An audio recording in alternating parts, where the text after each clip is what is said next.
starting to get a shot right after 1 this afternoon. Here's the sheriff. All right, the sheriff is starting. He's starting now. Here's what we know transpired. Throw, John, throw. A little after 1 o'clock, there was a call of an alarm over here. The deputies responded. Turned out it was a burglary where the house was broken into. The suspect was described as running from the scene. The deputies started searching the area. Within a 30-minute period, we got another call that says, hey, the guy that did the burglary is in the vacant apartment next door. Because the deputy was very close in the area, was still looking for the bad guy, he was close enough to get right to the scene.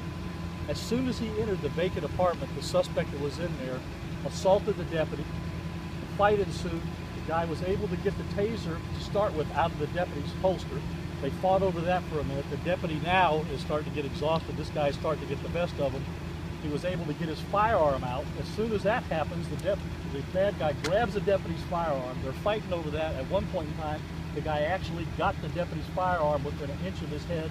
The deputy now is pretty close to running out of gas. His last effort was to move the gun over just enough for the bad guy. Fired one shot, which struck the bad guy in the head. He goes down.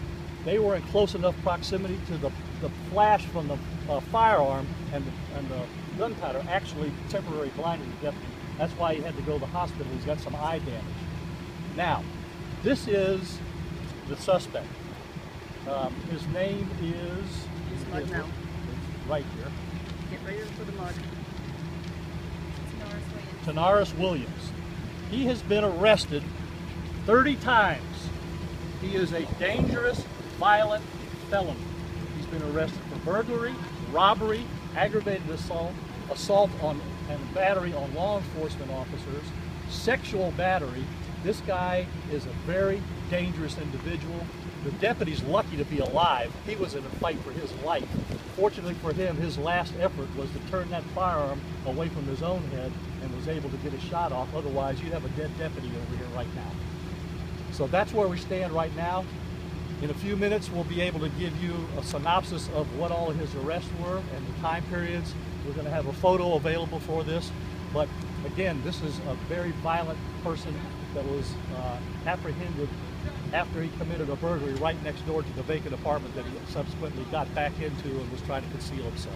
Sheriff, how does it sit with you when something like this happens involving one of your deputies? Well, like I said, the deputy's lucky to be alive. He was in literally a fight for his life. That firearm was within an inch of his own head, and his last effort was to turn it just enough to get a shot off. Otherwise, he'd be dead back here because the bad guy was getting the best of him. How much training does that deputy have, Sheriff? He's a veteran, but I don't care how much training you have. When you get in a fight for your life, the training kicks in that you're going to have to save your own life. And it's obvious that this guy here, he's been in a lot of incidents himself. He's a violent, dangerous felon that broke into this house. Thank you very much. No question in your mind was justified.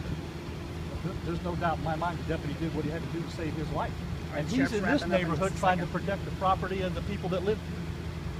Thank you. Thank you, Sheriff.